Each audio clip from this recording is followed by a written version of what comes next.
Hi అండి, అందరికీ నమస్కారం. Welcome to my YouTube channel Savuji Krish. మనం డైలీ స్టోరీస్ చెప్పుకుంటున్నాం కదండి. ఈరోజు కూడా ఒక మంచి స్టోరీతోటి నేను మీ ముందుకు వచ్చానండి.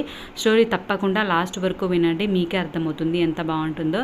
స్టోరీ పేరు వచ్చేసరికి బీర్బల్ తెలివి అండి. బీర్బల్ తెలివి గురించి మీకు సపరేట్గా ఏం చెప్పాల్సిన అవసరం లేదు కదండి. ఎటువంటి సమస్య అయినా సరే బీర్బల్ ఈజీగా సాల్వ్ చేస్తాడు కదండి. అలానే బీర్బల్ తన తెలివితోటి ఎటువంటి ప్రాబ్లమ్ని ఈ స్టోరీలో సాల్వ్ చేశాడు అనేదే అండి ఈ స్టోరీ. తప్పకుండా లాస్ట్ వరకు వినండి, మీకే అర్థమవుతుంది. ఒకసారి అక్బర్ తన రాజ్య సందర్శనకు వెళ్ళాడు. ఈ క్రమంలో ఆయన ఓ గ్రామంలో అడుగుపెట్టాడు. అక్కడ ఆయన్ను ఓ విషయం ఆకర్షించింది. ఓ మహిళ తన ఇంటి పనంతా తానే చేసుకుంది. పాత్రలు తోమడం, ఇల్లు వాకిలి శుభ్రం చేసుకోవడం, ఇలా రోజంతా ఏదో పని చేసుకుంటూనే కనిపించింది. తర్వాత కొన్ని రోజులకు అక్బర్ తన రాజధానికి చేరుకున్నాడు. రాణికి సేవ చేస్తున్న పరిచారికలు అందరినీ వెంటనే వీధుల్లో నుంచి తొలగించాడు. ఇకపై పనులన్నీ సొంతంగా చేసుకోవాలని రాణిని ఆదేశించాడు. ఆమె నిర్ఘాంతపోయింది. తన వల్ల కాదని చెప్పినా అక్బర్ వినలేదు.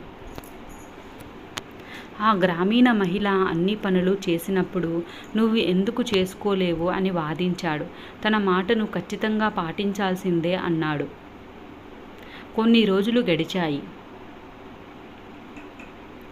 అంతంత పని చేయడం రాణి వల్ల కావడం లేదు. ఎలాగైనా ఈ సమస్య నుంచి బీర్బల్ తనను బయటపడేయగలడేమోనని యోచించింది. అతనికి ఈ విషయం మొత్తం చెప్పి సాయం చేయమని కోరింది. ఇంత సున్నితమైన సమస్యను ఎలా పరిష్కరించాలో ముందు బీర్బల్కి అర్థం కాలేదు. కాసేపు ఆలోచించిన తర్వాత ఓ ఉపాయం తట్టింది. ఓ రోజు ఉదయాన్నే అక్బర్ తోటకి వెళ్ళాడు. అక్కడ మొక్కలన్నీ వాడిపోయి కనిపించాయి.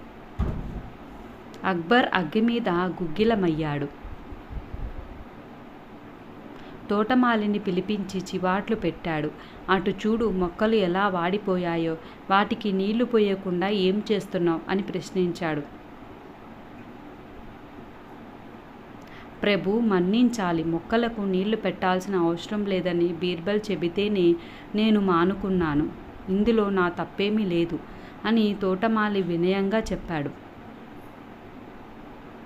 అసలే కోపం మీద ఉన్న అక్బర్కి బీర్బల్ చేసిన పనికి మరింత ఆగ్రహం వచ్చింది.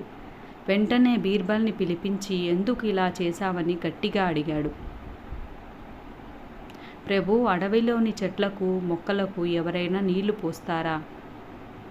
అసలు అక్కడ వాటికి సంరక్షకులు ఉండరు కదా.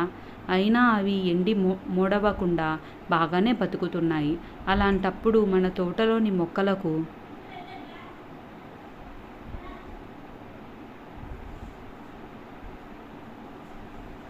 చెట్లకు మాత్రం ప్రత్యేకంగా నీళ్లు పెట్టడం ఎందుకని నేనే వద్దన్నా అని సమాధానం చెప్పాడు బీర్బల్. అడవిలో పెరిగే మొక్కలకి మన ఉద్యానవనంలో పెరిగే మొక్కలకు తేడా లేదా అని బీర్బల్తో అనబోయిన అక్బర్కు, మరి అపురూపంగా పుట్టి పెరిగిన మహారాణికి చిన్ననాటి నుంచి పనులు చేయటం అలవాటైన మహిళలకి తేడా లేదా అని బీర్బల్ అడుగుతున్నట్లు అనిపించింది. తను చేసిన తప్పేంటో అక్బర్కు అర్థమైంది. మరుసటి రోజు నుంచి రాణి మహల్కు పరిచారికలు పనిలోకి వచ్చారు. రాణి బీర్బల్కు కృతజ్ఞతలు చెప్పుకుంది. విన్నారు కదండి, స్టోరీ ఎలా ఉందో తప్పకుండా కామెంట్ చేయండి. మీరు కామెంట్ చేస్తే నాకు అర్థమవుతుందండి మీకు ఈ స్టోరీస్ నచ్చుతున్నాయో లేదో తప్పకుండా కామెంట్ చేయండి.